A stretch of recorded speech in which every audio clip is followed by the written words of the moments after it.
नमस्कार। आज हमारे साथ रूम टीम के साथ जुड़ी हैं शमीम मोदी जी।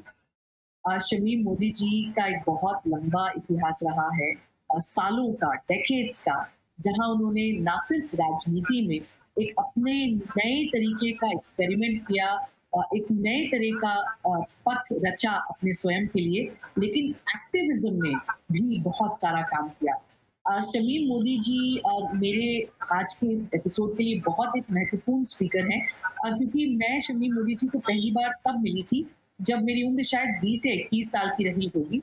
और शमीम मोदी जी का जब मैंने नाम सुना और उनके काम के बारे में सुना, तो मैंने मेरे पिताजी को कहा कि आप लेकर चलिए और मुझे शमीम मोदी जी से मिलना है। और शायद मैंने शमीम मोदी जी को समय कुछ पत्र वगैरह भी लिख के दिया था, जो वो मुझे बता रही थी कि उन्होंने अभी तक संभाल के रखा है।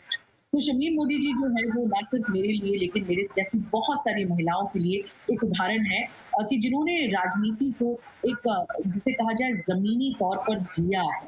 तो शमीम जी, बहुत-बहुत धन्यवाद हमसे जुड़ने के लिए और ये बातचीत करने के लिए। My pleasure. Thank you Avani कि मुझे और शायद तुम्हारे अलावा कोई और होता तो मुझे थोड़ा सोचना पड़ता कि मुझे ये इंटरव्यू देना है, क्या करना है। तुमने जब बोला तो मैंने बिना सोचे हुए हाँ करी क्योंकि मुझे मालूम है where this is coming from, you know. तो मुझे लगता है कि कोई भी चीज़ की जड़ कहाँ है वहाँ जाना ज़रूरी है। और मुझे मालूम है कि बहुत साल बीत गए हैं जब मैंने एक यंग गर्ल, एक छोटी सी लड़की को एक पोएट्री मुझे देते हुए कहा he wrote it because at that time that girl was looking at the Shamim Modi जो संघर्ष करती थी, चुनाव लड़ती थी। मगर उस लेटर का, उस कविता का मुझ पर भी असर हुआ। राजनीति is always give and take. अगर आप हमेशा सोचते हैं कि राजनीति या लोगों के बीच में काम करना सिर्फ एक तरफा हो तो वो कभी काम नहीं करता। तो मैं इसके बारे में बोलूंगी, मगर आपको बहुत बहुत धन्यवाद कि एक ऐसे प्लेटफॉर्म पे where I feel confident to say what I want to say. So thank you very much. Thank you Shamim ji. तो मेरा पहला सवाल आपसे ये है कि आपने जो इतना लंबा सफ़र तय किया और अभी भी हम सब सफ़र में ही हैं, और मैं ये नहीं मानने के लिए तैयार हूँ कि शमीम जी का सफ़र खत्म हो गया। अभी तो वो समय है कि शमीम जी अपने पीक पे आए हैं। तो शमीम जी, ये जो लंबा सफ़र आपने तय किया, मेरा पहला सवाल ये है कि अ, ये सफ़र की शुरुआत में जो शमीम मोदी थी, वो कौन थी? और इस सफ़र ने क्या शमीम मोदी को बदला है? क्या बदला है, क्या नहीं बदला है? आपके जो बिलीफ सिस्टम्स थे, टू मेक अ डिफरेंस, समाज में बदलाव लाने के लिए या पॉलिटिक्स में बदलाव लाने के लिए, वो कैसे बदले हैं इन कुछ सालों में आपके दृष्टिकोण से? देखो अवनी जी, क्या है कि जब मैं बेसिकली एक ट्रेन्ड क्लिनिकल साइकोलॉजिस्ट हूँ। तो मैंने क्लिनिकल साइकोलॉजी किया दिल्ली से, लेडी मतलब जीजन मेरी कॉलेज से अंडर ग्रेजुएशन, एलएसआर जो कि एक एफिलिएशन ही था, एलएसआर से मैंने पोस्ट ग्रेजुएशन किया क्लिनिकल साइकोलॉजी में। फिर टाटा इंस्टीट्यूट 87 में आई एमफिल करने के लिए सोशल साइकोलॉजी, और एक लेक्चरर बनना चाहती थी, है ना। सोचा था कि लेक्चरर बनेंगे, तो कथक डांस करती थी, सोचा दोनों का दोनों चीज का बैलेंस हो पाएगा, नहीं तो और किसी नौकरी में अपने हॉबीज छोड़ने पड़ेंगे।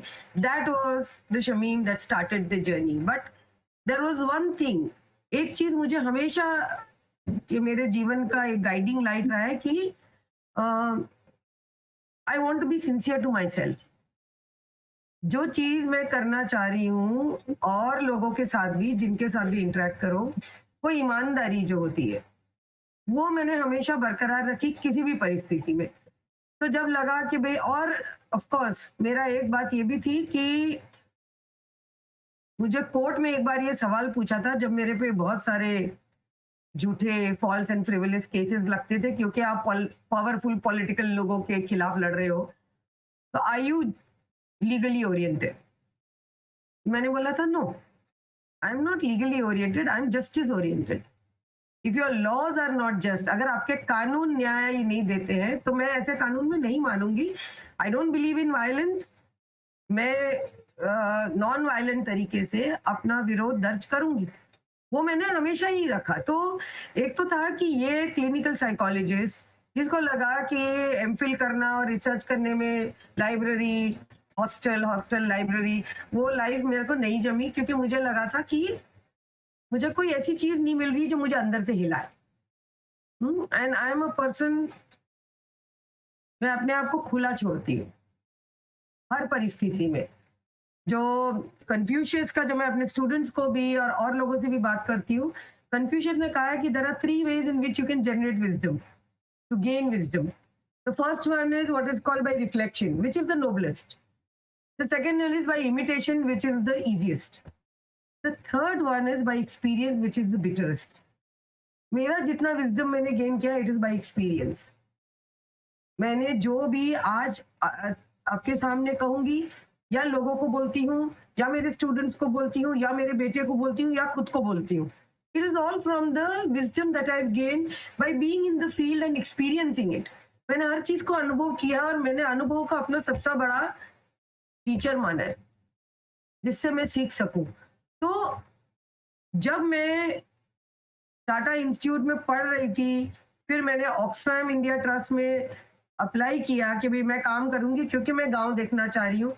मैं पैदा हुई थी बम्बई में, बड़ी हुई दिल्ली में, गांव जैसी चीज देखी नहीं। खाली पढ़ते हैं कि भाई बहुत कानून आ गए हैं, संविधान भी है, सब कुछ ठीक हो गया है, तो सोचा कि थोड़ा गांव देखा जाए। ऑक्सफैम नागपुर ऑफिस में मैं काम कर रही थी। उसी काम के दौरान मैं छत्तीसगढ़ मेरे पास था, जो उस समय मध्य प्रदेश के अंदर ही था, है ना, उसका विभाजन नहीं हुआ था। तो नया स्टेट, मतलब छत्तीसगढ़ स्टेट नहीं था। तो मैं ट्रैवल करती थी तब एक डिस्ट्रिक्ट ऑफिस के बाहर कुछ आदिवासियों को, बड़े से झुंड को बैठे हुए देखा। 2-4 दिन हम लोग वहां घूमते थे, तो उस घूमने के दौरान 2-1 बार देखा, तो मैंने कहा चलो रुक के बात करते। मैंने बोला भाई आप लोग रोज देखती हूँ, कल भी बैठे थे, ये क्यों बैठे हो इधर? तो बोलते हमने काम किया, हमें मजदूरी नहीं मिली।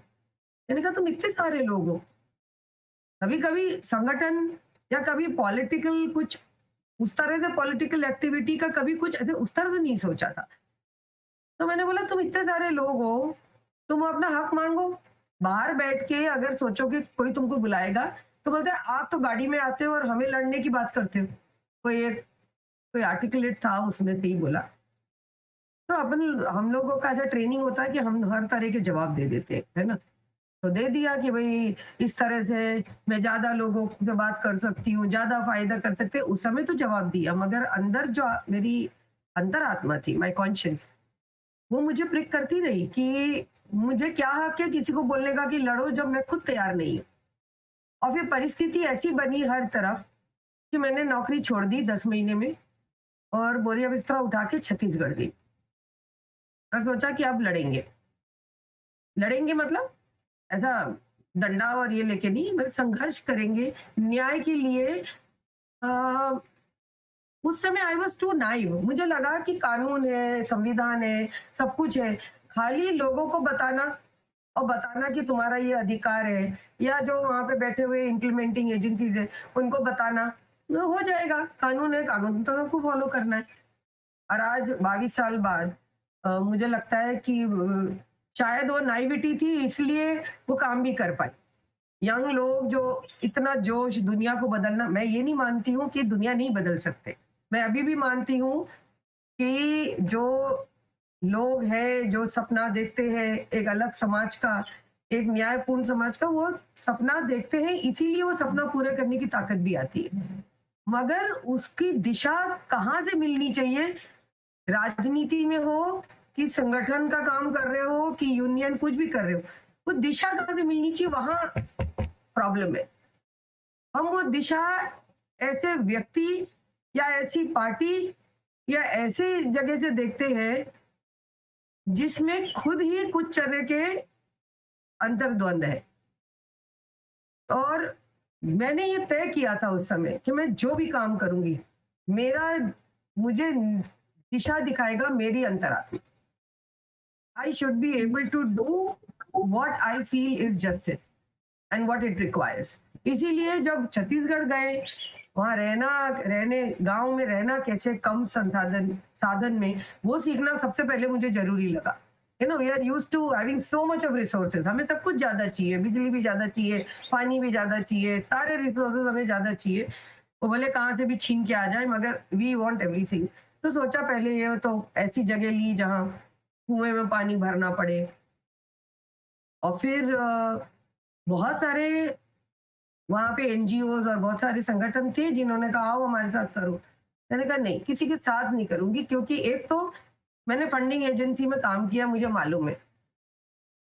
आपको बता मतलब आप जो आपको लगे कि गलत है, इसके खिलाफ लड़ना है, वो संभव नहीं होगा अगर उसको सपोर्ट करने का पैसा, रिसोर्सेज़ कहीं बाहर से आएगा। तो institutionalized funds was a big no no. कैसे करेंगे? उस समय नहीं सोचा था, ये सोचा था कि अंदर एक आग है न्याय के लिए संघर्ष करने की, उसी से सब चल जाएगा। और ऐसे करते-करते डॉक्टर बीडी शर्मा के बारे में सुना था, फिर केवी सक्सेना के बारे में सुना था, फिर युगांधर, ऐसे जो पीपल हू, मतलब उस समय मेरे पास कुछ नहीं था। मैं किसी संगठन, सारे सिर्फ ऑक्सफैम वाले जो थे उन्हीं को देखा था। घूमते-घूमते फिर मैं पहुँच गई बरगी। बरगी में जहाँ पहले बाँध जो बरगी पे जो पहला बाँध बना था जबलपुर में, जिसमें सिवनी, जबलपुर और मंडला के करीबन 162 गाँव डूबे थे। और उसका पुनर्वास के लिए एक संघर्ष चल रहा था, जहाँ मेधा पाटकर जी और डॉक्टर बीडी शर्मा और बहुत सारे और एक्टिविस्ट वहाँ पे थे। उन लोगों के उन लोगों के पास गई देखने के लिए कि ये क्या काम है। ऐसे ही जस्ट ट्राइंग टू एक्सप्लोर कि कहाँ ऐसी जगह है जो मुझे छू जाए कि हाँ, मैं यहाँ काम करना चाह रही हूँ। और ये एक बरगी बांध विस्थापित एवं प्रभावित संघ था, जो एक आर्टिस्ट की ऑफिस में रसल चौक पे, दिन में ऑफिस बन जाता है, रात को सब लोग एक छोटे से कमरे में सोते हैं। उसकी गैलरी में एक छोटा सा स्टोव है, वहाँ खाना बनता है। कोई ऐसा पैसा नहीं है। ठंड में डोनेट किए हुए गर्म कपड़े, पूरे 3-4 स्वेटरों को अलग-अलग तरीके से पहन के ढकना। मुझे ये that was something that I was looking for. Only passion for justice, और कोई नहीं। एक ऑफिस हो, एक गाड़ी हो, ये हो, खाली संघर्ष। And I went there through one of the activist who was working there, Anurag Modi, whom I had met in Thane. Madhya Pradesh में कोई आदिवासी मीट था, वहाँ वो आया था। तो सबके नंबर लेती थी मैं, देखेंगे कभी जाएँगे। तो उस समय सोचा कहाँ जाएँगे, तो सोचा चलो ये एक व्यक्ति है, जिसने कहा था, तो now he happens to be my husband also. तो ओके। अनुराग का नंबर लिया, अनुराग को कॉल किया और चले गए। अब ये एक अनुराग मोदी एक और हस्ती थी, जो सवेरे आँख खुलते ही पहले फाइल हाथ में आती थी, फिर चाय मिलती थी हमको, या वो खुद भी। और I thought I was from Oxfam, तो मुझे थोड़ी सुविधा तो देंगे कुछ तो, मगर नथिंग। सवेरे उठो, पैदल घंटों तक चलो, वहाँ मतलब वो पूरी चीज़ देखकर मुझे लगा कि ये तो ये संघर्ष है। That is what I was looking for. किसी को पैसा कहाँ से आएगा या किसी को खाना कहाँ से आएगा, सिर्फ काम, न्याय, काम, ये यही था। तो वहाँ शुरू किया मैंने अपना एक्टिविज़्म का पहला, और मैं आई थी सिर्फ एक्सपोज़र के लिए। मेधा पाटकर जी और डॉक्टर बीडी शर्मा, वहाँ सत्याग्रह चल रहा था बीजासेन में, और अ, डूबेंगे पर हटेंगे नहीं के नारे पे। और ये हुआ कि भोपाल में बुलाया है चर्चा के लिए मुख्यमंत्री ने, तो मुझे बोला भई अब तुम सँभालो। मैंने कहा मैं एक्टिविस्ट नहीं हूँ, मैं नहीं सँभाल सकती, मुझे नहीं मालूम क्या इधर अगर गिरफ्तारी हो रही है क्या। अरे बोलते डॉक्टर बीडी शर्मा बोले थे, शर्मा जी बुलाते हैं हम। शर्मा जी बोले यू आर गॉड सेंट, हमारे पास कोई महिला एक्टिविस्ट नहीं थी, अब तुम आ गई हो, तुम सँभालो। उस समय बोला कि भई गाँव ऊपर था, सारे भपके बुझा दो, लाइट्स बुझा दो, उनको उनको किनारा नहीं मिलना चाहिए, क्योंकि किनारे लाइट से उनको मिलते हैं। फिर लोग आए, फिर जुड़ गई, और फिर मतलब संगठन ने मुझे अपना लिया और मैं अंदर आ गई संगठन में, और मैं वहाँ रही। 3 महीने में अगर हमने शादी करने की सोची, तो हम दोनों के परिवारों में शायद एक उम्मीद होगी कि कोई नॉर्मल व्यक्ति से शादी कर देंगे, तो ये एबनॉर्मल लोग नॉर्मल बन जाएँगे। वो आखिरी उम्मीद खत्म हो गई। मेरे परिवार की भी और शायद अनुराग के परिवार की भी। न तो we married, and that marriage was very important, because ये बड़ा ही इमोशनल काम है। You are always on the verge of a breakdown, क्योंकि आप एक सपना लेके निकलते हैं, रियलिटी कुछ और होती है, कभी कभी वो हिट करती है। और आप जब न्याय के लिए लड़ते हैं, और खास करके आदिवासियों के लिए, तो आप कॉलोनियल टाइम्स में जाएंगे तो the conflict is with resources, the conflict is over resources, जल जंगल जमीन। कानून कहता है कि ये, अभी तो फॉरेस्ट राइट एक्ट भी आ गया कि हम हिस्टोरिकल इंजस्टिस दूर करने के लिए इनको जमीन देंगे। मगर हिस्टोरिकल इनजस्टिस क्या था? कि आपने उनका जंगल ले लिया और बोला, सरकार ने बोला कि हमारा है, अंग्रेज सरकार, हमने भी वही कंटिन्यू किया, वापस दे दो उनको। मगर उसके बावजूद भी आज तो वो संघर्ष चल ही रहा है, because it is about conflict over resources, isn't it? तो वो कॉन्फ्लिक्ट ओवर रिसोर्सेज के साथ जब आप लड़ते हैं, तो आपको, you have to face the might of the state, whoever it is, whoever it is। कोई एक ऐसा नहीं है कि ये पार्टी होगी तो वो होगा। of course there are levels of repressions when you are fighting the might of the state। मगर ये जब संघर्ष होता है तो कोई चाहिए जो आपको कहे कि नहीं नहीं सब ठीक हो जाएगा। तो अनुराग और हम दोनों का यही था कि हम दोनों at some point of time we used to break down, but luckily we did not break down at the same time। तो कभी आप बोलते हैं कि ठीक हो जाएगा, कभी वो, तो वो एक जरूरी लेवल था, है ना? तो ये लेकिन सुनील जी, इसमें 2-3 चीज़ें आपने बहुत इंटरेस्टिंग बोली। एक चीज़ आपने बोला कि जब आपने अपनी जर्नी शुरू करी, सफ़र शुरू किया, तो उस समय पैसे का कोई सोच नहीं था। सोच हमेशा ये था। आप अपने आप को म्यूट कर लीजिए जब मैं बोल रही हूँ, शायद थोड़ा-सा लूप हो रहा है। एक मिनट है। जी, तो शमीम जी, जैसे आपने कहा कि जब आपने सफ़र शुरू किया, तब पैसे का कुछ सोच नहीं था, तब केवल संघर्ष था, संघर्ष पे पूरा ध्यान था, न्याय पे पूरा ध्यान था। लेकिन उसके बाद जब आप एक्टिविज़्म से पॉलिटिक्स में आई, तो 2 सवाल हैं मेरे कि ये एक्टिविज़्म से पॉलिटिकल जर्नी में आपका ट्रांसफ़ॉर्मेशन कैसे आया? कई बार एक्टिविज़्म में हम ये देखते हैं या एक्टिविस्ट ये सोचते हैं कि हमारा काम संघर्ष है, लेकिन हम राजनैतिक लड़ाई या इलेक्टोरल पॉलिटिक्स नहीं करेंगे। हम जो कर रहे हैं वो राजनैतिक तो है, लेकिन हम राजनीति में इलेक्शन या चुनाव नहीं लड़ेंगे। तो आपका वो ट्रांज़िशन कैसे हुआ? पहला चीज़। और दूसरा चीज़, आपने एक बहुत महत्वपूर्ण बात करी कि किसी भी लड़ाई के लिए संसाधन की भी ज़रूरत होती है, पैसों की भी ज़रूरत होती है। और भारत में लोकतंत्र तो है, लेकिन हम ये अक्सर देखते हैं कि यदि किसी को टिकट मिल भी जाती है, तो सवाल ये है कि क्या उस व्यक्ति के पास इतने रिसोर्सेज़ हैं कि वो उन ताकतों से लड़ पाए कि जो बिल्कुल कैपिटलिस्टिक बैक्ड हैं। तो क्या ये पूरे सफ़र में संसाधन की कैसे ज़रूरत है? क्या लोग आगे आके मदद करते हैं? और कोई ऐसा व्यक्ति जो रास्ते पे सिर्फ़ ये सोच कर निकल पड़ा है कि मेरा संघर्ष है और मुझे लोगों के लिए लड़ना है। क्या अपने आप चीज़ें होती हैं या आपको लगा कि रिसोर्सेज़ या पैसे को एक नए तरीके से देखने की ज़रूरत है एक्टिविस्ट सर्कल्स में भी? अनम्यूट कर लीजिएगा, अनम्यूट कर लीजिएगा। सॉरी। तो ये बहुत महत्वपूर्ण सवाल है। वो इसलिए कि पहली बात तो ये है कि जब हम आए, एक बहुत महत्वपूर्ण चीज ये है कि हमारे देश में जो मिडिल क्लास का ये एक मेंटालिटी है कि अगर मैं पॉलिटिक्स में हूं, then I have to justify that I am good, I am honest. तो मेरे को जब कोई भी काम करना है न्याय के लिए, कोई भी काम संघर्ष करना है जहां हम मार्जिनलाइज लोगों के अधिकारों की बात करते हैं, तो आप सबसे पहले अपने आप को, you want to come clear of it that I have nothing to do with politics. Middle class वो है, सोच है, ये आइडियोलॉजी है कि पॉलिटिक्स में नहीं। हम भी वही थे, हम भी उसी चीज से उपजे थे कि भाई हम पॉलिटिक्स मतलब चुनावी राजनीति में हमारा कोई लेन देन नहीं है। हम, और मैं कि हम लोग किसी पॉलिटिकल पार्टी से भी उस तरह से नहीं थे, है ना? मतलब कि भी एफिलिएशन हो कहीं। तो तो ये जो एक मेंटालिटी थी कि राजनीति, चुनावी राजनीति, इससे दूर रहना है, संघर्ष करेंगे, लड़ेंगे, मर जाएंगे।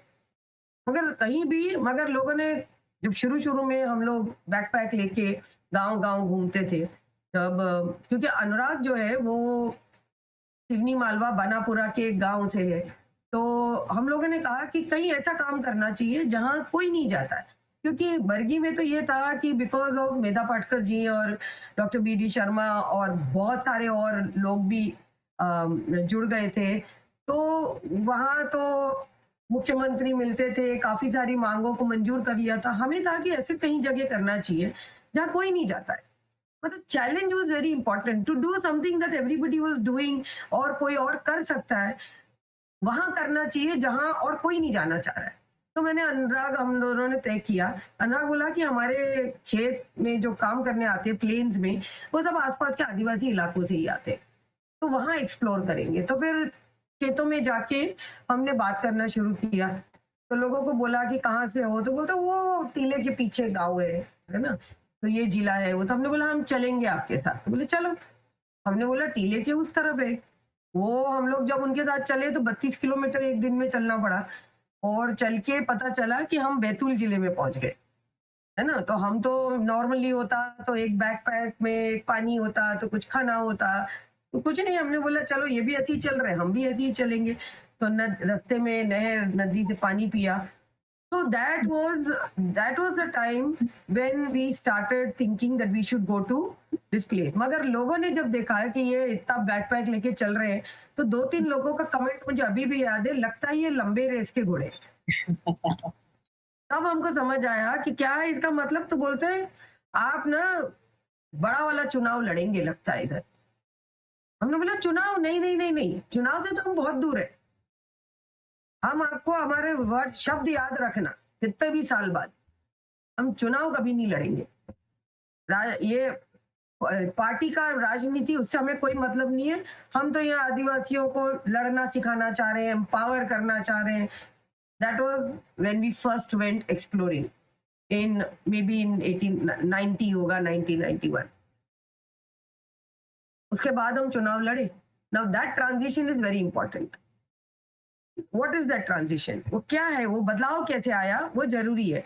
एक तो ये है कि शुरू शुरू में जब मैं और अनुराग शाहपुर के पतावोपुरा गांव के बस्ती के एक छोटे से मकान में 200 रुपए किराए से रहते थे, और गांव के लोगों को, आदिवासी लोगों को मालूम था वहां के, हाँ, चाहे वो शाहपुर तहसील के जितने भी गांव थे, जोड़ियामऊ, कोचामऊ, है ना, ढेगा, ये सारे में सबको मालूम था कि ये आ तो रहे हमारे अधिकारों की बात करने, मगर जो हमको खाना देता था, जो हमको मदद करता था, उनको क्वेश्चन किया जाता था। तो 3.5 साल लगे हमें वहां संगठन को शुरू करने में। 3.5 साल। अब हम लोगों को बोलते थे भाई चुनाव वुनाव नहीं। तो जब चुनाव आते थे उस समय, तो अनुराग और हम बैग पैक करके बम्बई आ जाते थे। हमारे लिए वो वेकेशन होता था, चलो यार अब चुनाव है, अब अपना चलते हैं बम्बई। वन सच टाइम जब संगठन 3 साल बाद लोग जुड़े, पहले 2-4 मुद्दे आए एट्रोसिटीज के, लोगों के बीच में बातचीत की, चर्चा की, ये तो समझ आ गया कि अगर संगठन नहीं आता तो वहां कुछ और आ जाता जो शायद किसी को नहीं पसंद आता, क्योंकि बहुत ग्रोस एट्रोसिटीज थी वहां पे। तो हम लोग एक बार जा रहे थे ऐसे, और हम सोचे कि शुरू की बात है, बिल्कुल शुरू, 90s, अर्ली 90s की बात होगी, तब मेरा बेटा भी नहीं हुआ था। पलाश 95 में पैदा हुआ था। तब हमको ये समझ आया कि जिन लोगों से हम लड़ रहे हैं, जिन लोगों की नीतियों का हम विरोध कर रहे हैं, जिस करप्शन का हम विरोध कर रहे हैं, जिस करप्ट नेक्सस जो उनका करप्ट जोड़ है एक दूसरे से कर रहे हैं, उन्हीं को तो अपने लोग फिर चुनेंगे, फिर उन्हीं को हम लड़ेंगे। तो how far this is right, you know, and are we evading our responsibility? क्या हम अपनी जिम्मेदारी को से दूर हट रहे हैं? क्योंकि अगर हम कहेंगे ये गलत है जो अभी हो रहा है, तो फिर हमको ये भी बताना पड़ेगा फिर सही क्या है और ऑल्टरनेटिव क्या है।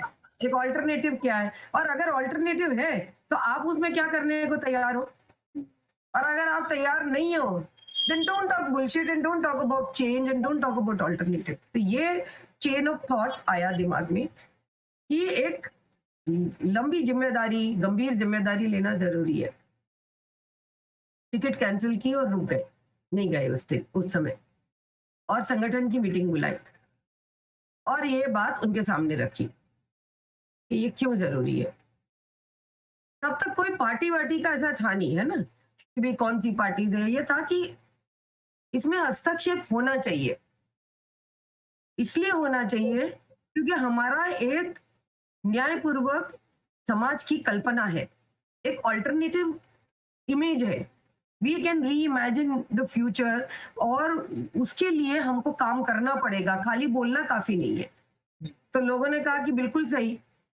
ये भी बोला कि जीतेंगे नहीं, जीतेंगे नहीं ये मालूम था, मगर अपना वोट गलत व्यक्ति को नहीं जाने देंगे। अपना वोट अपने पास रखेंगे, बिकॉज़ वो एक वोट की कीमत हमको समझनी पड़ेगी करके हमने ये मीटिंग ली और लोगों ने कहा कि चुनाव लड़ेंगे, अगला चुनाव आएगा वो लड़ेंगे। इसके बीच में एक और बात हुई, जो समाजवादी जन परिषद एक पॉलिटिकल पार्टी थी, वो ज़मीनी स्तर पे काम करने वाले लोगों की पार्टी थी, जो संगठन का काम कर रहे हैं और फिर वहीं पे चुनाव लड़ रहे हैं। तो एक तो मेरा व्यक्तिगत ये मानना है कि जो आपका कर्म भूमि है, जहाँ आप लोगों के साथ संघर्ष करते हैं, उस व्यक्ति को तो अधिकार है कि आप चुनाव लड़ो। मगर जो आजकल की पार्टी में हुआ है कि कोई कहाँ से उठ के कहाँ चुनाव लड़ रहा है, मुझे लगता है ये जो ज़िम्मेदारी जो खाली एक पन्ने पे नहीं होती।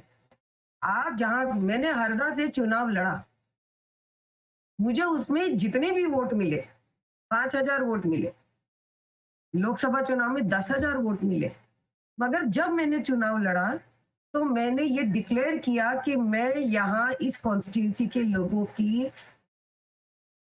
साथ संघर्ष करना और न्याय की ज़िम्मेदारी लेती हूँ। It's not about just a declaration कि मैं चुनाव लड़ूँ और हार गई तो बैग उठा के भागो।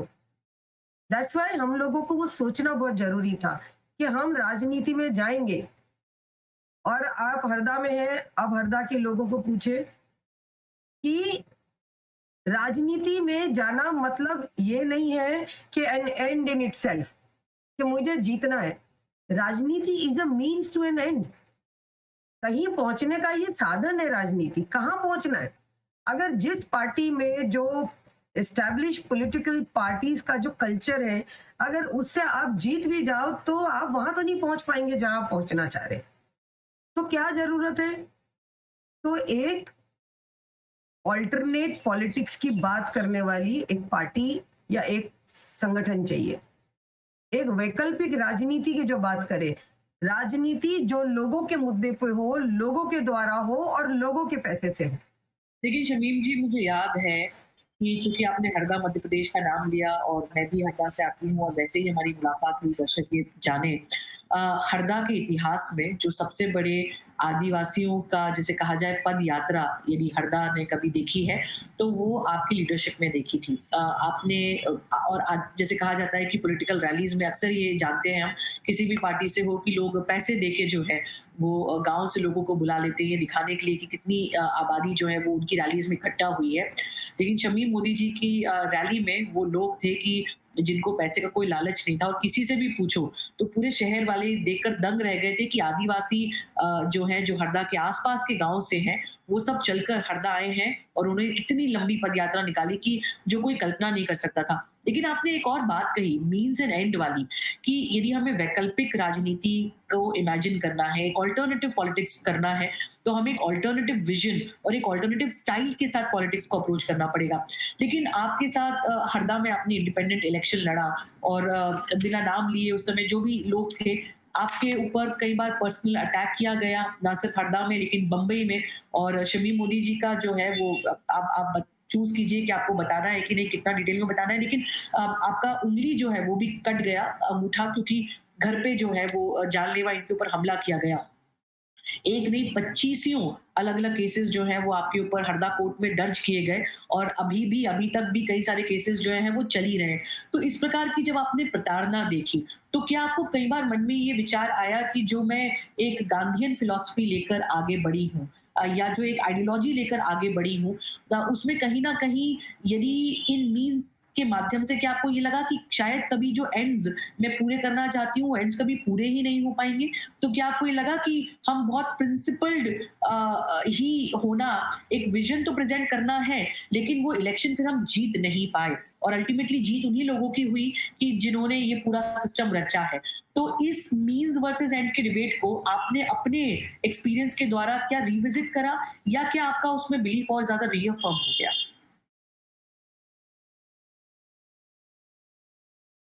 आप म्यूट पर हैं शमीम जी।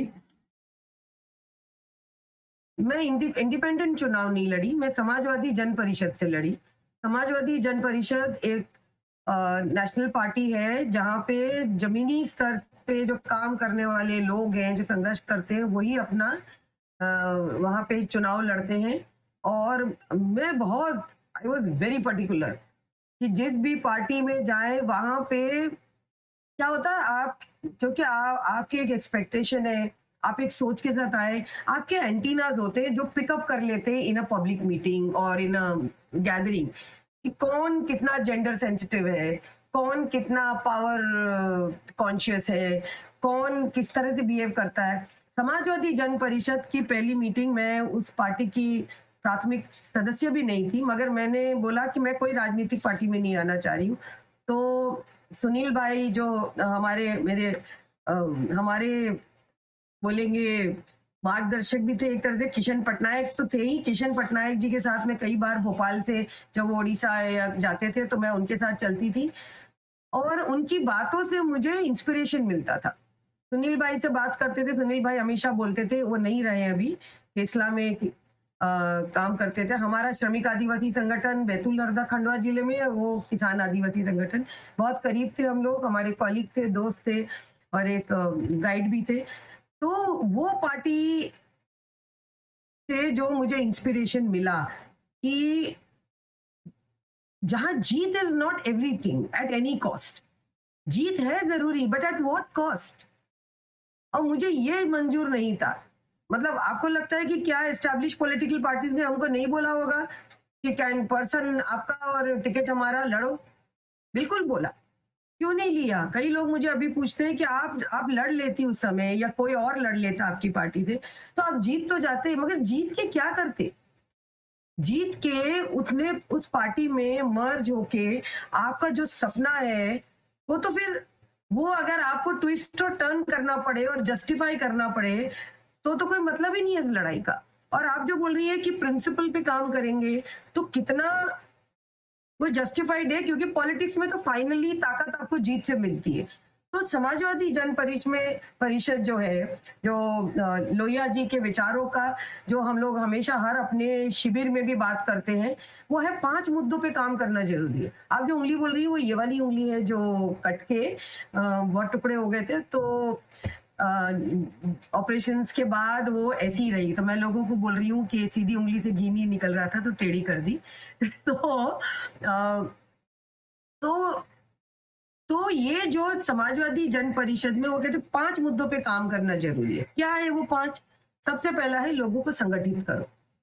संगठन बनाना जरूरी है, क्योंकि गरीब आदमी, मार्जिनलाइज लोग, जो हाशिए पे लोग हैं, उनकी ताकत क्या है?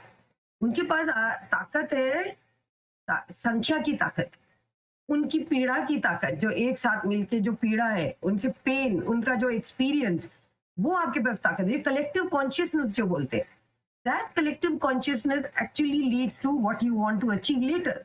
तो वो जो तो वो पहला है लोगों को संगठित कर। दूसरा है उस संगठित ताकत से लोगों के मुद्दों पे आंदोलन हो।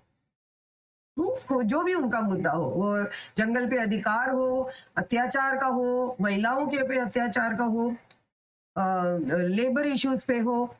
तीसरा है आइडियोलॉजिकल चेंज, वैचारिक वैचारिक बदलाव होना जरूरी है। लोग जो ये मानते हैं कि अगर हमारा नेता है तो हम उसको लड्डुओं में तोलेंगे और फिर उन लड्डुओं को बांटेंगे, मुझे लगता है इससे बड़ा कोई अपमान नहीं है किसी राजनीतिक व्यक्ति के लिए। कि जिन लोगों ने के बीच में आप ये बताना चाह रहे हैं कि मैं लोगों का प्रतिनिधित्व कर रही हूँ या कर रहा हूँ, आज मैं भगवान की तरह वो मुझे तोलेंगे और मेरे तोले हुए लड्डुओं को प्रसाद की तरह बाँटा जाए। मैंने बोला इतना बड़ा अपमान कोई ना करे किसी का भी, है ना? तो वैचारिक बदलाव, आगे गाड़ियाँ, पीछे गाड़ियाँ, करोड़ों रुपया, राजनीति क्या है? किस तरह का बदलाव लाना है? क कैसा कैसा समाज चाहते हैं आप, है ना? कैसा समाज चाहते हैं? और ऑल्सो फॉर द पीपल जिसको आप ऑर्गेनाइज़ कर रहे हैं, उनको समझना दिस पावर प्ले अपनी खास करके आदिवासियों के लिए अपना जो कॉलोनियल जो जो क्या बोलेंगे पास्ट है, उससे आपके प्रेजेंट, आपकी जो एम्बॉडीड हिस्ट्री है of the entire tribal community का, वो समझना एंड द हैबिटस जिसका जो आपको लगता है कि काम करो और पैसा नहीं मिले, उसमें कौन सी नई बात है? वो तो होता है। जब मैंने ऑक्सफैम ज्वाइन किया और पहली मीटिंग में मेरे को बोला कि यहाँ डोमेस्टिक वायलेंस है बहुत, मैंने जाके सोचा कि चलो बड़ा अच्छा इशू है, हम बोलेंगे। मैंने जाके बोला आपके पति आपको मारते हैं क्या, महाराष्ट्र के एक गांव में? तो मैंने सोचा सब लोग बोलेंगे। मेरा पहला फर्स्ट फील्ड विजिट था, आई वॉज टू नाइट, और एक महिला खड़ी हुई खूब गुस्से में और बोली हमारा पति हमको नहीं मारेगा तो क्या तुमको मारेगा? ये क्या है? This is about what we call the internalization of what people think about us, जिसको बोर्दियू, पियर बोर्दियू ने कहा है थियोरी ऑफ प्रैक्टिस में, इट इज अबाउट योर डॉक्सा। आपका एक डॉक्सिक अजम्पशन बन जाता है कि अगर मेरे साथ ये होता है तो it is okay, what is there to question about it? आदिवासी काम करता है, उसको पैसे नहीं मिलते, उसमें क्या सवाल पूछना? वो तो है ही, वो तो अंग्रेजों के जमाने से कई पीढ़ियों से होता जा रहा है ये तो उस बात को आइडियोलॉजिकल बातचीत में बताना कि there is an alternate doxa, there is something else that is what the law says. तो एक आइडियोलॉजिकल संगठन बनाना, आंदोलन करना, वैचारिक बदलाव करना। चौथा है कोई ना कोई कंस्ट्रक्टिव काम करना।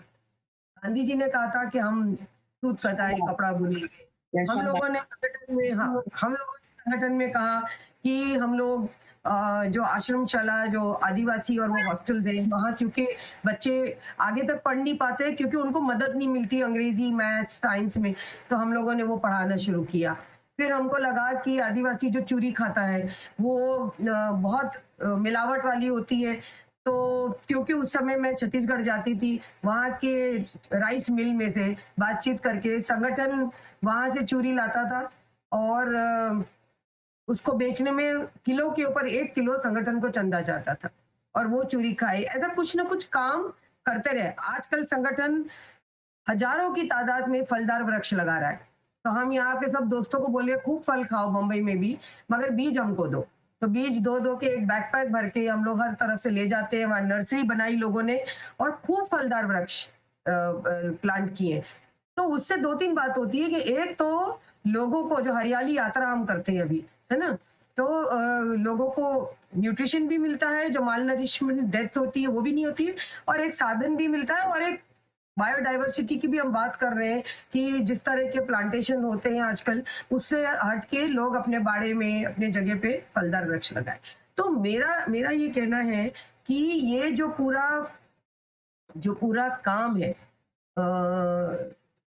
सॉरी, हाँ, आपको 5, आप लोहिया जी के जो 5 प्रिंसिपल्स हाँ, बताए। तो ये 5 तो संगठन बनाओ, आंदोलन करो, वैचारिक बदलाव करो, कोई ना कोई कंस्ट्रक्टिव काम जो आपको जोड़े रहे संघर्षों के बीच में, और आखिरी जो है, आखिरी या 5वां वाला है, वो है चुनाव लड़ो। चुनाव लड़ना खाली एक चीज नहीं है। तो भले आप चुनाव लड़ते हैं, आप चुनाव शायद हारो, क्योंकि आइडियोलॉजिकल चेंज में आप ये भी आइडियोलॉजिकल चेंज ला रहे हैं कि लोगों के बीच में प्रतिनिधित्व के लिए करोड़ों रुपए की क्यों जरूरत है? आपने हमारा अगर चुनाव की रैली सुनी तो कोई हमने पंडाल कभी नहीं बांधा। हम हरदा के घंटाघर पे, आजकल घंटाघर पे शायद अलाउ नहीं करते हैं, अभी अलग चौक कर दिया है, गणेश चौक पे और जगह जाओ, मगर उस समय घंटाघर पे जब हमारी हमारी आम सभा होती थी तो दुकान बंद होके लोग बाहर बैठ जाते थे। तो मैं लोगों को कहती थी यार वोट तो नहीं दिया, एंटरटेनमेंट टैक्स दे दो, क्योंकि एंटरटेन तो किया हमने आप लोगों को इतने समय तक। रैलियां, लोग बोले अरे मैडम बहुत टाइम हुआ रैली नहीं हुई, है ना। तो हमने कहा भाई हम तो शायद कुछ लोगों के लिए सिर्फ एंटरटेनमेंट का एक सोर्स थे। तो हमारी आम सभा में इतना तो मैं मानूँगी कि आई कनेक्टेड विद पीपल, कि मुझे समझ आता है इमोशनली। मेरा इमोशनल कनेक्शन हरदा के लोगों से है और शायद हमेशा रहेगा। हमेशा रहेगा, हमेशा वो रहेगा शमी। हाँ, वो मेरे आम सभा में, मेरी रैलियों में, संगठन की जो समाजवादी जन परिषद की रैलियों में या श्रमिक आदिवासी संगठन की रैली में लोग हमारे साथ दिल से जुड़े थे।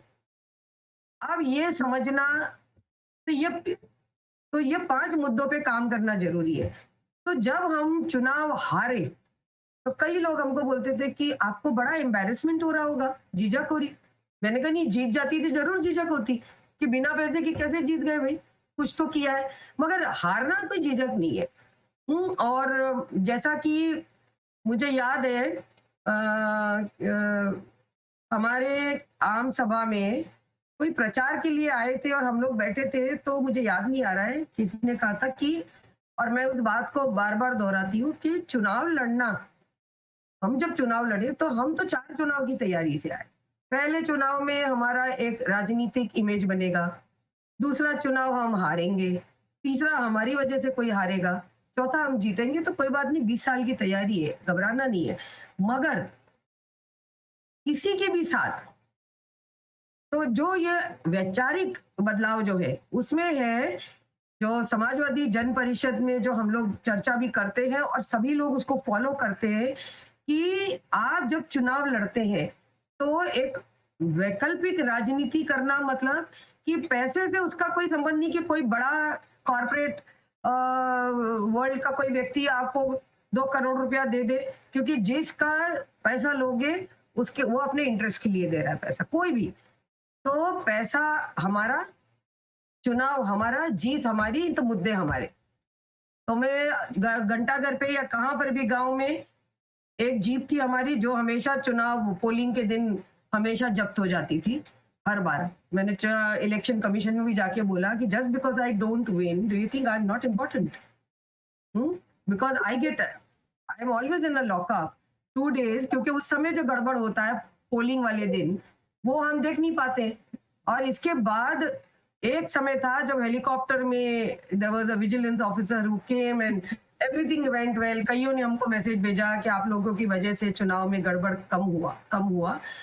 तो ये जो पूरा लड़ाई है कि भई हम संघर्ष करेंगे, मगर उसमें एक there will be a ideology. इसके अंदर ऐसा नहीं है कि कुछ भी करो। तो हम गाड़ी के बोनेट पे खड़े होते हैं, माइक हाथ में लेके भाषण देते हैं, और भाषण के बाद गमछा लेके सारे कार्यकर्ता नारा देते हैं, नोट दो, वोट दो और बेईमानों को छोड़ दो। आप वोट नोट देंगे तो हम डीजल डालेंगे और गाड़ी में जाएंगे, नहीं तो पैदल जाएंगे। और हरदा के गरीब और बाकी सब लोगों ने मिलके पहले चुनाव में हमने कम से कम 55 से 60 हजार रुपया चंदे में जमा किया। आदमी मजदूर आ रहा है और चाय पी रहा है, जो अपना जहाँ कचौड़ियाँ मिलती, कौन सा चौक है वो, ये कोर्ट के पास, अभी तो नारायण टॉकीज। नारायण टॉकीज के बाहर हम जब खड़े होते हैं तो मजदूर आता है, मजदूरी से उसके अभी भी पसीना है और वो अपनी मजदूरी में से पैसा निकाल के झोली में डाला है। That is much more than anything else. इसी से हमें ताकत भी मिली कि लोगों की राजनीति करना। तो पैसा जरूरी होता है, बट एट व्हाट, आपको पैसा किस कीमत पे चाहिए वो तो जरूरी है। अब ये आपका डिबेट बिल्कुल सही आपने बोला कि राजनीति में लोग वोट करते हैं ताकि आपको ताकत मिले, आप बदलाव लाओ। अगर आपको ताकत ही नहीं मिलेगी तो आप बदलाव कैसे लाएंगे? तो वो क्या है उसका जवाब कि यहाँ क्योंकि समाजवादी जन परिषद के 3 कैंडिडेट है, 4 है, 5 है जो लड़ रहे हैं। जब ये संख्या ज्यादा हो जाएगी जी। और जब इनका कलेक्टिव स्ट्रेंथ बनेगा और सबको लगेगा कि चुनाव लड़ने में पैसे का आपके पास, मैंने या मंगल सिंह भैया या फागराम या जितने भी लोगों ने चुनाव लड़ा है, किसी ने अपना व्यक्तिगत 1 रुपया नहीं लगाया। और इस चुनाव के बाद जितने भी पंचायत चुनाव हमारे लोगों ने, संगठन के लोगों ने अपने आप तय किया कि लड़ेंगे। 250 रुपए के पर्चे पे अपना चिन्ह लिया, वो भी संगठन से उधार लिया और चंदा करके वापस दिया, और लोग जीते हैं चुनाव। जीते हैं। तो मेरे ख्याल से ये मानना कि मुझे एक एस्टैब्लिश पॉलिटिकल पार्टी में जाना है जो मेरे पीछे करोड़ों रुपया लगाए ताकि मैं जीतूं और मैं बदलाव लाऊं, तो वो तो करोड़ों रुपए लगा के जीतने वाला जो 5 मुद्दों में से एक तो बिल्कुल फ्लॉप हो गया। आपका आइडियोलॉजी अगर आज की तारीख में अगर आप वैकल्पिक राजनीति की तैयारी नहीं रख रहे, उस विचारधारा को डेवलप नहीं कर रहे, जो रिसोर्सेज पे इतना डिपेंडेंट है और जो राजनीति को एंड मानता है, तो there is very little hope and I am in fact हाँ। जी, नहीं, इनफैक्ट शमीम जी, वेस्ट में भी जैसे अमेरिका में भी देखें तो जो यंग लोग जो पॉलिटिक्स में आना चाह रहे हैं वो अब क्राउड फंडिंग की तरफ जा रहे हैं कि हम किसी कॉर्पोरेट का बड़ा पैसा नहीं लेंगे, लेकिन हम या तो उसको जिसे कहा जाए कन्वेंशनल स्टाइल में दरवाजे दरवाजे जाकर हम पैसा इकट्ठा करेंगे, या हम लोगों से ही पैसा लेके और उसमें अकाउंटेबिलिटी रख के जो है क्राउड फंडिंग के माध्यम से राजनीति करेंगे। लेकिन समय को ध्यान में रखते हुए शमीम जी, मेरे दो महत्वपूर्ण सवाल हैं। पहला सवाल ये कि ये सवाल मुझे पूछना ही पड़ेगा कि ये जो जेंडर इन पॉलिटिक्स है, इसमें आपका एक्सपीरियंस क्या रहा? आप एक महिला थी, आप एक मुस्लिम महिला थी, आपकी इंटर रिलीजियस मैरिज हुई, आप बम्बई, दिल्ली में पली-बड़ी और आपने ज़मीन पे आके जो है वो काम किया। तो एक प्रकार से जिसे कहा जाता है जितनी भी ग्लास सीलिंग्स थी, वो सब आपने शैटर करी और उसको जिया। तो कितना मुश्किल था? और दूसरा सवाल जेंडर के साथ जो हमेशा आता ही है वो ये कि पॉलिटिक्स में जैसे आपने कहा कि अनुराग मोदी जी आपको कैसे मिले, आपकी कैसे शादी हुई और कैसे एक समय पे आप दोनों का ब्रेकडाउन नहीं हुआ, तो वो काफ़ी सपोर्टिंग था। लेकिन बहुत सारी ऐसी लड़कियाँ हैं, यंग वुमेन हैं, जो शायद आज हमारी इस बातचीत को देख रही होंगी और जिनके ज़हन में ये सवाल उठेगा कि नहीं, मैं पॉलिटिक्स में जाना चाहती हूँ, तो मैं अपनी पर्सनल लाइफ़ और पॉलिटिकल लाइफ़ को क्यों बैलेंस करूँ? आज भी अमूमन ये सवाल पुरुषों से उतना नहीं किया जाता, जितना महिलाओं से किया जाता है। तो आपके एक्सपीरियंस में आपका क्या एडवाइस होगा या क्या सजेशन होगा वो सारी यंग वुमेन को जो अक्रॉस द कंट्री पॉलिटिक्स में जो है वो जाना चाहती है या पॉलिटिक्स की तरफ देख रही है, तो ये पर्सनल लाइफ, पॉलिटिकल लाइफ और कितना मुश्किल था एक महिला होकर इस तरह की लड़ाई लड़ना या संघर्ष करना, और क्या ऐसा था जिसके द्वारा आप कंटिन्यूअसली अपने पाथ पर अग्रसर होती रही? इस पे आप क्या कहना चाहेंगी? अ, देखिए महिला होने के नाते एक तो बात समझनी है कि मैं कुछ भी महसूस करूं, बट मेरा जो सोशलाइजेशन है, you know, I mean it's also about individual personality, मगर मेरा जो सोशलाइजेशन है, जो मेरे को बचपन से जिस चीज में मैं बड़ी हुई फिर उसको चैलेंज तो किया, तो कहीं ना कहीं ये दिमाग में आपके रहता है कि मेरा बच्चा, मुझे उसको I have to take care of him. That's a different thing कि जब हम संगठन का काम किए और जब स्टेट रिप्रेशन, अगर आप if you hit the target, you know, अगर आप सही मुद्दे पे सही दिशा में सही डिस्कोर्स ले जा रहे हैं, तो आपके ऊपर स्टेट के सारे पावर्स तो छोड़ दिए जाएंगे। जिसके भी कोर्स ऑफ पावर्स है वो यूज करेगा, तो वो तो आपको मानना चाहिए कि ये आपके काम का एक एक्नॉलेजमेंट है, that and also that you are making a difference. मगर उसको लेने की ताकत कहाँ से आएगी, है ना? तो एक तो मेरे लिए आई एम फॉर्चुनेट क्योंकि I had a colleague who happened to be my partner, जो अनुराग।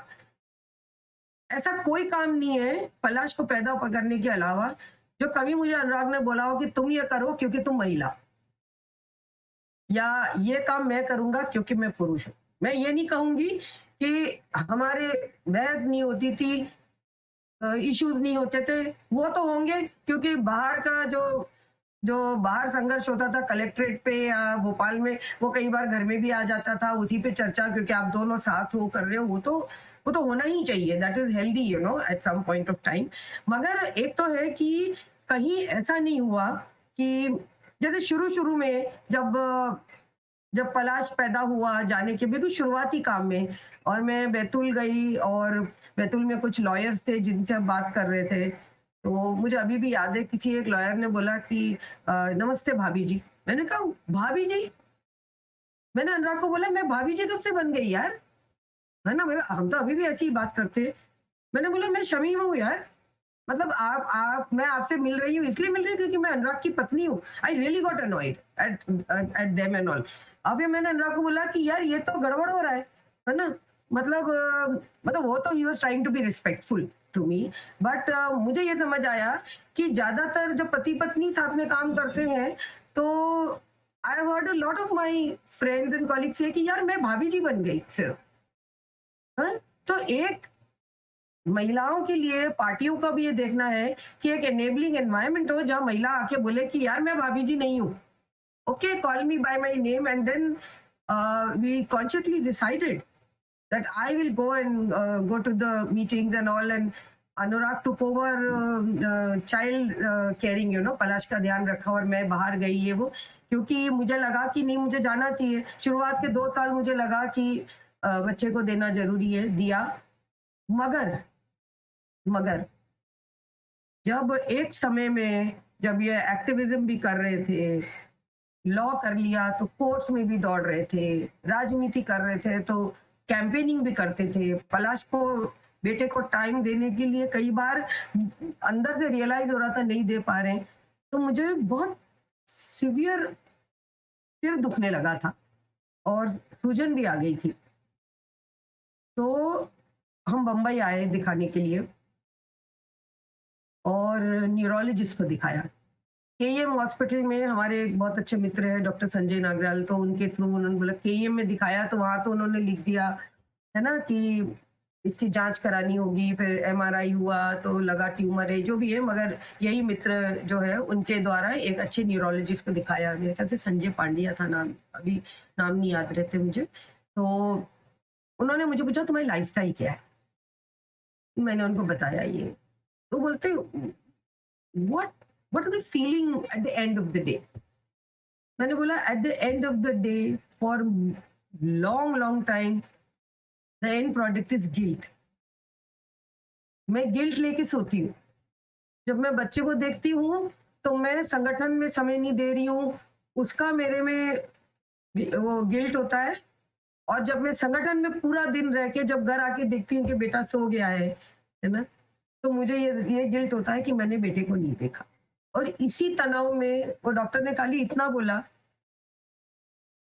अनुराग को शायद, कि अगर यही उसका जीवन रहा तो इसका लाइफ स्पैन बहुत कम हो जाएगा, he will not live long. तो एक महिला के लिए एवरी पॉइंट ऑफ टाइम ये तनाव रहता है।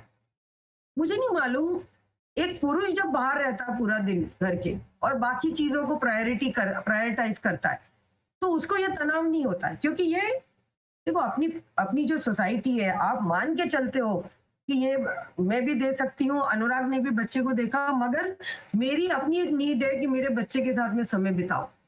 मैं उसके वो मुझे आज भी याद है, मुझे नहीं पता पलाश को है कि नहीं, मगर मैं जब कभी भी बात करती हूँ तो ये कुछ चीजें मेरे को याद इसलिए रहती है। अ, हरदा में वो स्कूल में था ये अपने क्या है हरदा में जो इंग्लिश मीडियम स्कूल है जो, सेंट मेरीज या सनफ्लावर? हाँ नहीं नहीं कौन सा बोला आपने पहले? सेंट मेरीज या सनफ्लावर? सेंट मेरी, हाँ, वहाँ था वो। और उसके प्रिंसिपल ने बुलाया और बोला कि तुम्हारा बेटा 15 अगस्त के दिन कोई डांस हो रहा है उसमें भाग ले रहा है। तो मैंने बोला मेरा बेटा, वो तो डांस कभी कभी वो ही नहीं किया। तो बोलते नहीं, उसको लिया नहीं था टीचर ने, वो आया और उसने टीचर को बोला मेरी माँ को बहुत इच्छा है कि मैं डांस करूं क्योंकि उसको डांस अच्छा लगता है, तो मैं कर सकता हूँ क्या? तो उन्होंने बोला ठीक है करो। तो मैं आई थी कि भाई क्या करना है उसके लिए कपड़े, उन्होंने बोला तुम समाज का ध्यान रखो, तुम्हारे बेटे का ध्यान हम रखेंगे। और उन्होंने ही जो भी उसको पैसा दिया, मैंने उन्होंने जो धोती कुर्ता, आज भी मेरे पास फोटो है। मगर उस दिन गवर्नर के साथ मीटिंग आ गई और मैं नहीं जा पाई किसी वजह से। मुझे आज भी उस समय तो कोई ना कोई चीज आपको ओवर पावर करती है, मगर आज भी मेरे को लगता है कि उस बेटे ने मेरे कारण वो किया, मगर मैं नहीं रह पाई उसमें। उसकी फोटो उसने खींची, किसी को बोला मेरी फोटो खींचो मैं माँ को दिखाऊंगा। तो ये चीज आपके अंदर अंदर अंदर रहती है। जब मेरे पे हमला हुआ और मैं उस हमलेवार को चाकू और डंडा लेके उसने मेरी गर्दन काटी, फिर हाथ तोड़ा, सिर फोड़ा, जो भी हो। बाकी सब चीज़ तो मैं प्लान कर रही थी कि मैं कैसे बचूँ। मुझे मालूम था कि this was a paid killer, है ना? ये तो बातचीत के दौरान पता चला। मगर द ओनली थिंग जो मेरे मुँह से बिना सोचे हुए आ गई, शायद कितनी बार मुझे नहीं मालूम, उस 15-20 मिनट में शायद 30-40 बार, कि मेरा बच्चा नहीं जिएगा, मुझे ज़िंदा छोड़ दे, मेरा बच्चा नहीं जिएगा, मुझे ज़िंदा छोड़ दे। तो I think that mother in you, और मेरा जो अभी जो मेरा पीएचडी हुआ, उसमें जो मैंने बंधुआ मजदूरी के ऊपर जो कंटेम्प्रेरी फॉर्म्स ऑफ स्लेवरी के ऊपर लिखा है, उसके एक्नॉलेजमेंट में मैंने लिखा है कि I acknowledge my son who shared me with the society without anything. वो कभी भी उसको बोलेंगे, पलाश तुमको बंबई जाना है रातों रात, क्योंकि मेरे को 2-3 बार अटेम्प्ट्स हुए थे मेरे जान लेने के, और मेरे को लेटर्स आए थे एनोनिमस, जहाँ कहा गया था कि आपको निवस्त्र करके घुमाएंगे तो रेप करेंगे। तो मैंने कहा I don't want my son to witness all that. उसको रातों रात हमने उसको बम्बई भेजा। वो रो रहा है, मगर बोल रहा है मैं आपके काम के बीच में नहीं आऊंगा, as a child. Now that must have had an effect in the way he thinks about his mother. I mean, of course he may be proud, but then also, क्योंकि एक बार उस बच्चे के दिमाग में आता है कि जब अगर आपको कुछ हो जाता उस समय आपने मेरे बारे में सोचा था क्या? If I had died at that time. तो and he says, I know why you sent me away to Mumbai, क्योंकि आपको मालूम था कि आपकी जान ले लेंगे लोग, तो आप चाहते थे कि मैं सेफ हो जाऊं। For a child to go through all that, तो I take responsibility for all, but I don't regret. I take responsibility, I don't regret कि मैंने ये किया। तो एक महिला के लिए, और मेरा ये भी मानना है कि जब आप एक्टिव रहते हैं फील्ड में, अब दिन रात दौड़ते हैं, भागते हैं, लड़ते हैं, संघर्ष करते हैं, चुनाव लड़ते हैं, परिवार के बारे में सोचते हैं, बूढ़े माँ बाप के बारे में सोचते हैं, सब सोचते हैं, महिला पुरुष दोनों सोचते हैं। मगर eight the end of the day, जैसे फॉर एग्जाम्पल मुझे जब थ्रेट आते थे, तो मैं रोज सवेरे घर से जब निकलती थी गांव के लिए, मुझे लोग बोलते थे इस गांव की तरफ मत जाना, यहाँ मत जाना, तुमको नहीं मालूम, उधर मत जाना, इधर। मैं एक बार जब निकलती थी बाहर, फिर मैं किसी को नहीं सोचती थी। अगर मुझे लग रहा है कि यहाँ लोगों की जरूरत है, मैं चली आती थी। बहुत बार रिस्क लिया मैंने, मगर हमेशा ये रहता था, एक मेंटल प्रिपेयर होके निकलती थी सुबह कि if I am raped, I am going to take it like any other, any other thing that is happening to me right now. मैंने अपने आप को समाज को दिया है, तो everything I given that belongs to me to this particular struggle. तो ये जो है होता है दिमाग में, जब आप जेल में जाते हो, तलाशी के नाम पे आपके साथ बहुत सारी चीजें होती है, मुश्किल होता है। लोग समझते हैं कि prison are there because prison is bad because it takes away your liberty. No, it takes away your dignity. और वो सवाल जो है, वो सवाल जो एक 80 साल की महिला भी अकेले रोड पे निकलती है, तो आप जब एक्टिविस्ट हैं, आपको दिन रात ये थ्रेट मिल रहा है, because we know that women's bodies have been battle, playground for all kinds of expressions of, especially when you want to curb the dissent, or when जब उसको नीचे दिखाना है, तो महिलाओं का शरीर तो एक संघर्ष का वो रहा ही है, प्लेग्राउंड रहा ही है, बैटल ग्राउंड रहा ही है। तो ये संघर्ष तो रहता है, मगर that doesn't mean that you regret it, and given a chance maybe you will do it the same way, but आपको बैलेंस करना पड़ता है। और मेरा मानना है कि बहुत सारी पार्टियों में कितनी भी बड़ी बात करो, अगर आपको ये देखना है कि वो पार्टी में आप काम कर पाएंगे कि नहीं, आप उनकी एक चुनाव के पहले की एक मीटिंग में चले जाओ। मैं गई हूँ जब सब नॉन नॉन एस्टैब्लिश पार्टीज का एक कोalition भोपाल में प्लान कर रहे थे, और पहली मीटिंग में सुनील भाई के साथ गई थी, समाजवादी जन परिषद की तरफ से हम लोग दोनों। और मैंने बोला सुनील भाई, ये कोalition में मैं काम नहीं कर पाऊंगी, बिकॉज आपको समझ आ जाता है कि आपको कहाँ रखा जा रहा है, not you as a person, but the way the patriarchy is so much into it कि without realising it people do certain things. तो मेरे ख्याल से कि आज की तारीख में युवाओं को, अच्छे लोग राजनीति में आएंगे तो राजनीति अच्छी होगी, राजनीति अच्छी होगी तब लोग अच्छे आएंगे। तो putting the cart before the horse. आपको यंग युवा लोग जिसका एक सपना है कि हम इस समाज को बदलेंगे, उसको राजनीति में आना पड़ेगा और एक कल्पना, एक वैकल्पिक राजनीति की कल्पना लेके आना पड़ेगा और उसको लागू करने का तरीका और लोगों को साथ लेने का। मुझे याद है मेरे हमले के बाद जब यहाँ पर बॉम्बे में एक कार्यक्रम हुआ था, तो मतलब जहाँ उन्होंने फेलिसिटेट किया था कि लोग जो गरीबों के, आदिवासियों के मुद्दों पे लड़ते हैं, तो उसके बाद लोगों ने कहा था कि आप मर जाती, आपको कुछ हो जाता, तो आपके बूढ़े माँ-बाप और आपके बच्चे का क्या होता? Did you think of that? तो एक ही जवाब था मेरा जो हम लोग कई मंच पे सुनते भी हैं, बोलते भी हैं कि अगर अगली मानव फसल अच्छी चाहिए तो कुछ लोगों को तो खाद बनने की तैयारी रखनी पड़ेगी। और हमने ये तय किया था। बहुत लोग पूछते हैं कि इतने साल इतना कष्ट सहा, इतना रिप्रेशन, स्टेट रिप्रेशन, हमला सहा, इतना परिवार का रहा, क्या मिला आपको? क्या मिला? चुनाव भी नहीं जीते आप तो। तो मेरा ये कहना है कि समाज को बदलने में चुनाव, एक डेमोक्रेसी में चुनाव एक एक क्या बोलते हैं, साधन है। बाकी सारे जो साधन है उसको साथ लेके अगर चलोगे तो चुनाव आज नहीं तो कल जीतोगे। अगर आप लोगों को संगठित करना, आंदोलन करना, वैचारिक बदलाव करना और कंस्ट्रक्टिव काम करना चालू रखेंगे तो ये चुनाव तो आपका ही है और कहाँ जाएगा वो।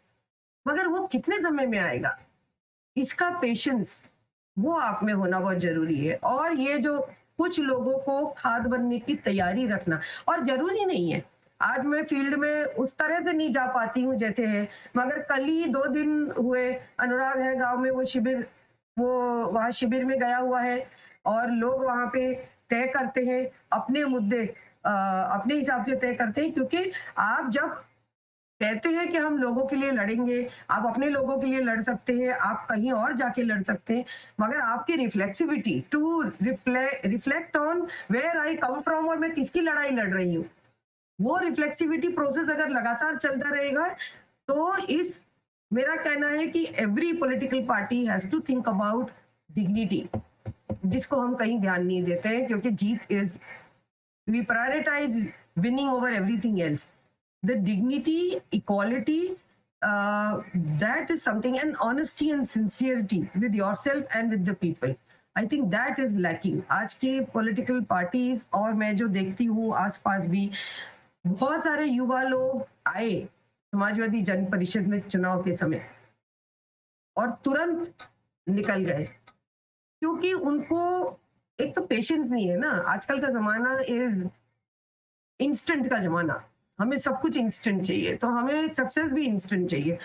ऐसा नहीं होता है। और मुझे आज मैं एक बात कह के छोड़ूंगी, जब मेरा चुनाव में, जैसे आप बोल रही हैं, हमारी जो चुनाव के पहले की रैली में 17,000 लोग थे, मतलब माल गोदाम पे लोगों की भीड़ भरी हुई है और रैली तब तक कलेक्ट्रेट पहुंच गई थी।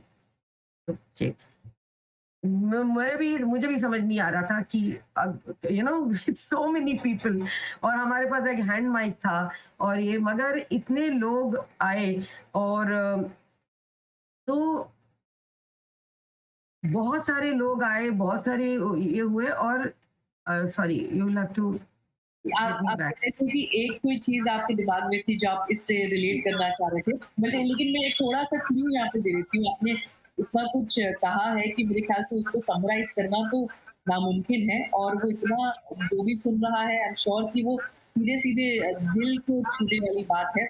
और जो एक बात आपने कही कि कुछ लोगों को खाद बनने का काम करना पड़ेगा, वो मेरे ख़्याल से एटलीस्ट मुझे तो काफ़ी पावरफुल लगी, काफ़ी इम्पैक्टफुल लगी।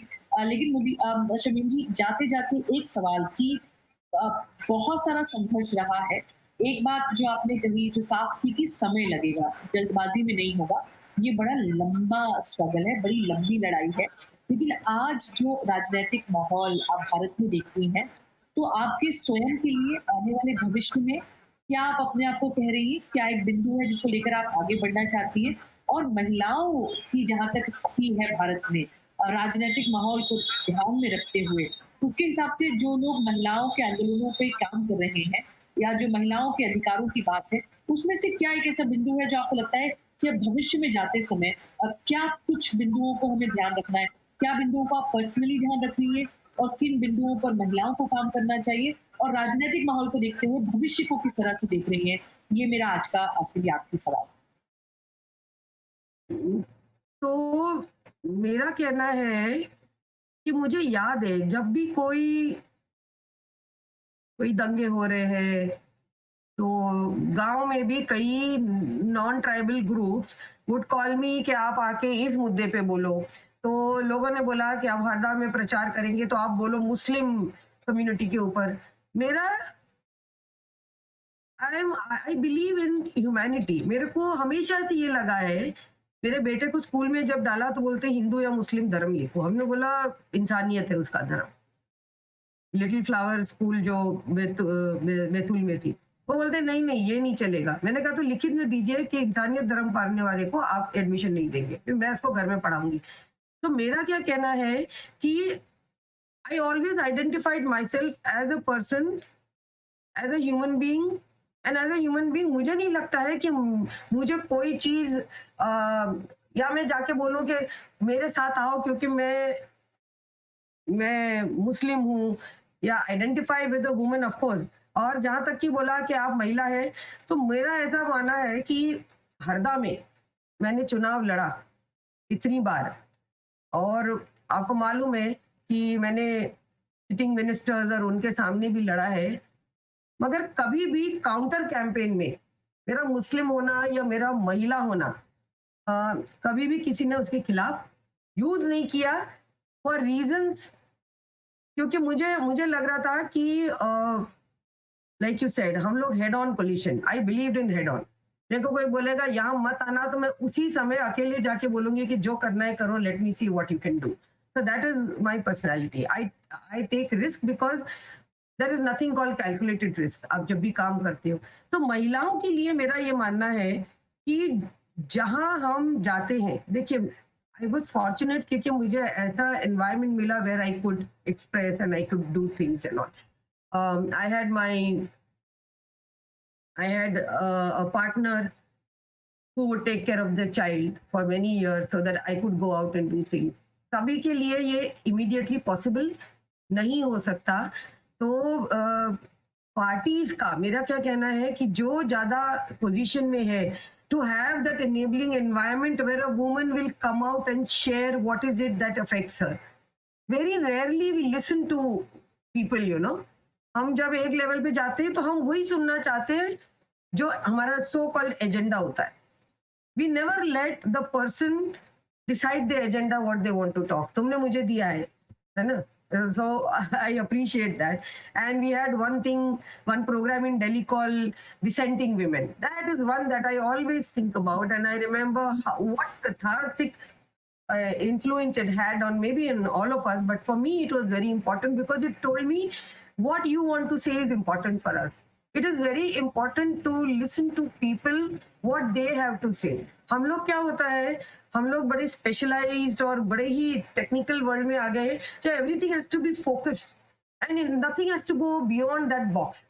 हमने लोगों को बंद डब्बों में डाल दिया और उसके बाहर नहीं जाने देते। मेरा मानना है कि महिलाओं के नैरेटिव, एक्टिविस्ट के, पॉलिटिशियंस के नैरेटिव्स को उनकी जबान से सुनना और उसको, because I feel when I talk about the assault on my life, when I talk about all the attempts on my life, when I talk about what happened when I was in prison and all that, when I talk about it, it has a healing value.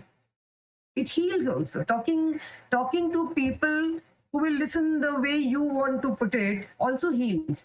तो वो healing process हम नहीं करते। हम लोग हर चीज को अपने व्यू ऑफ द वर्ल्ड में फिट करना चाहते हैं। उससे बाहर निकलने की जरूरत है। जिसको सुनते हैं, जो भी महिला हो, हमारे पार्टी में, राजनीति में एक महिला है जो दिन रात मजदूरी करती मगर राजनीति करना चाहती, हम उसको क्यों नहीं देखते कि ये भी चाहती है कि मैं हिस्सेदार बनूं इसमें। हम ऐसी महिला चाहेंगे जो बहुत अच्छा बोल सके, जो बहुत आर्टिकुलेट हो, मगर हम उस महिला को जो हमारे मैप में नहीं फिट होती है, उसको हम नहीं कंसीडर करते। उसको बोलेंगे ठीक है, तुम खाने की ज़िम्मेदारी देखो, तुम सफाई कर लो, तो तुम ये करो क्योंकि उसके बच्चे हैं, she has to take care of the children, she has a large family.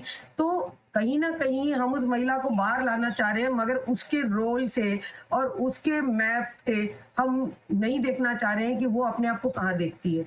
तो मेरे ख्याल से कि to have a broader canvas, and to look at it from the point of view of the person who wants to come into politics। मैं कभी राजनीतिक party में नहीं जुड़ना चाह रही थी। मैं समाजवादी जन परिषद में जुड़ी क्योंकि मुझे वहां पे I felt respected, I felt valued, I felt validated, and I was what I said and what I wanted and what my view of justice was something that was given importance, whether you work on it or not. तो वो चीज जब तक नहीं होगी, lot of people will not come into politics. We'll keep getting people who will reinforce the problem that is there in politics. हमको इससे बाहर आने की जरूरत है, एक वैकल्पिक राजनीति करने की जरूरत है, और इन 5 मुद्दों पे काम करने की जरूरत है जो लोहिया और किशन जी पूरा टाइम बोलते थे कि ये 5। और एंड सिंसेरिटी, हम सोचते हैं कि हम लोगों को जाके कुछ भी बोलेंगे और वो लोग जीतते हैं, वो बात सही है। अब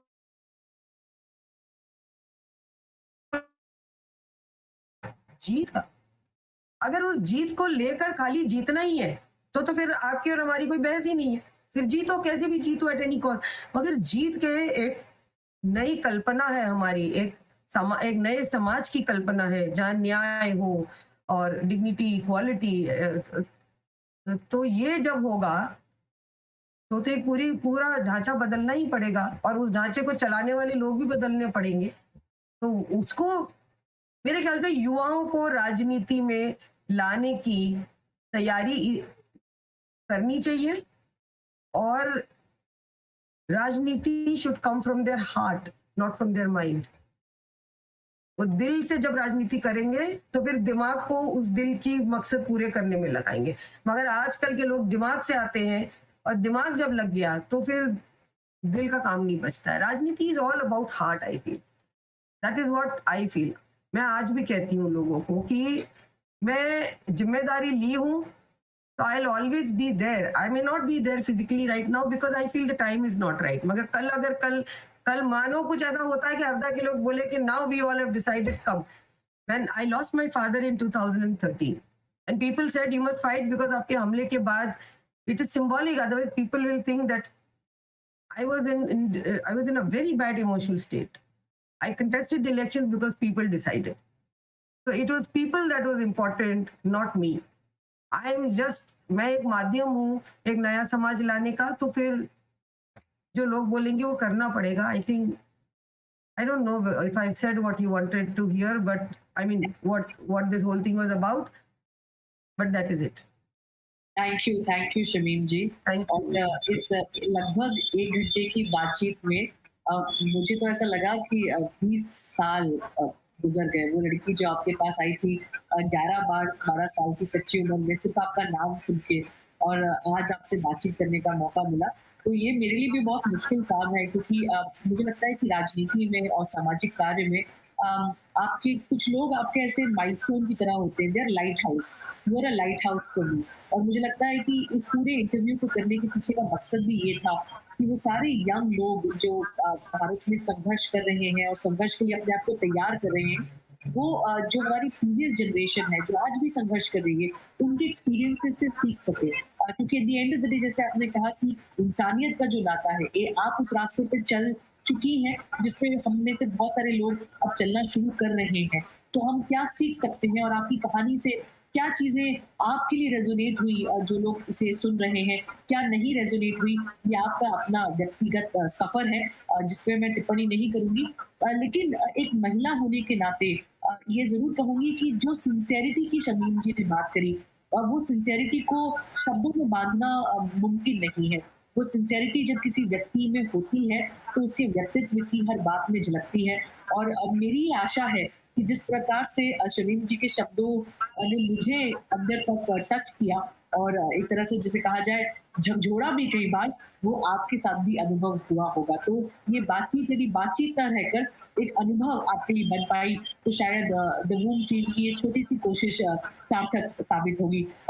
शमीम जी, एक बार बहुत-बहुत फिर से धन्यवाद, और ये पहली और आखिरी बार नहीं है, मैं उम्मीद करती हूँ कि जब हम आपसे बातचीत कर पाएँ, कुछ समय बाद फिर से आएँगे और सवालों का जो ये सिलसिला है इसको आगे बढ़ाएँगे। लेकिन अभी के लिए इतना समय देने के लिए बहुत-बहुत धन्यवाद शमीम जी। थैंक यू धन्यवाद। So much and thank you for listening to what I had to say and मेरे को ये मौका दिया। मतलब मैं तो बहुत ज़्यादा ऑनलाइन और उसमें नहीं हूँ, मगर हाँ, कुछ लोगों तक ये बात पहुँचे, इसका माध्यम आप बनी। बहुत-बहुत धन्यवाद and thanks for all those kind words. Thank you for giving this opportunity. Thank you. Thank you.